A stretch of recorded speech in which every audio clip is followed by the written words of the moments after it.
Well, these kind of videos are never fun to make. I just got back in the US and just found out that Jody died. Uh, Jody, aka John Archibald, fucking Ardelli, also known as the Peddling Prince here on YouTube.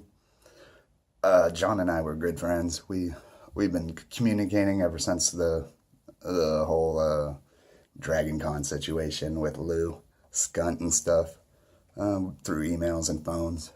He was always a great guy.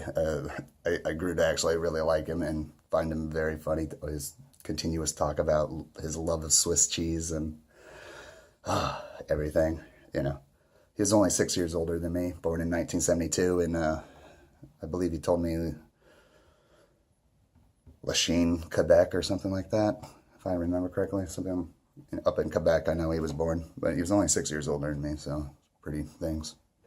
You know, it's nice to let a couple days pass before you go firing up things to talk about your friend. Make sure you don't babble, or, you know, I don't need to be slamming no beers to get over this. He had a heart condition. When he was 12 years old, he had the heart valve fixed. And, you know, eventually wore back out.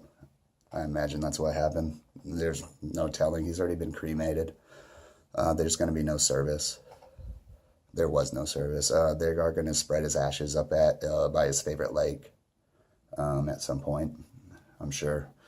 Those very close to him probably will be invited for that thing. Canadian, so you're going to have to get a passport. He was always a funny guy. We had a lot of differences, but one of the things he always got annoyed with me was, and I'd intentionally get Star Trek and Star Wars mixed up, and I would tell him, I'd pretend like Spock was, I'd get him confused with Chewbacca. And yeah, I would always tell him things about the Millennium Falcon when he was talking about Star Trek. That's one of the reasons why he loved the Orville. But yeah, if you guys want to tell any John stories, you can post them down here. I've got tons of screenshots of his funny comments. He was a hilarious guy.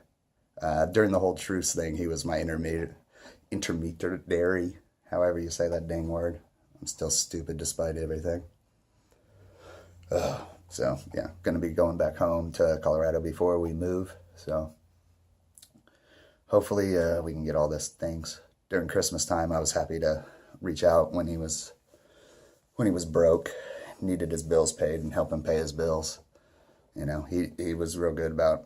I told him to make sure don't tell anyone about it. I don't need no pat on the back for helping someone out. He appreciated that out of nowhere that I, of all people, reached out to help him. Because once I found out about the store closing, the call center closing, I figured he was going to get screwed over on that. And all he really cared about during the whole time was to make sure that, you know, Marie was taken care of. He didn't even care about himself, because that's how good of a dude he was. Yeah, there's not much to say. If you had no things, I'll put his page when I have time down here in the description. You click it and you can watch all of his videos. He could do Star Trek things, word for word quotes, which was crazy. Just entire episodes. So, yeah. These things are never good. So, till we see you again, Prince. Man, you keep it real, dude. I'll see you in the future. Later. Remember, his name was Jody. That's what all of his friends called him. We called him Jody.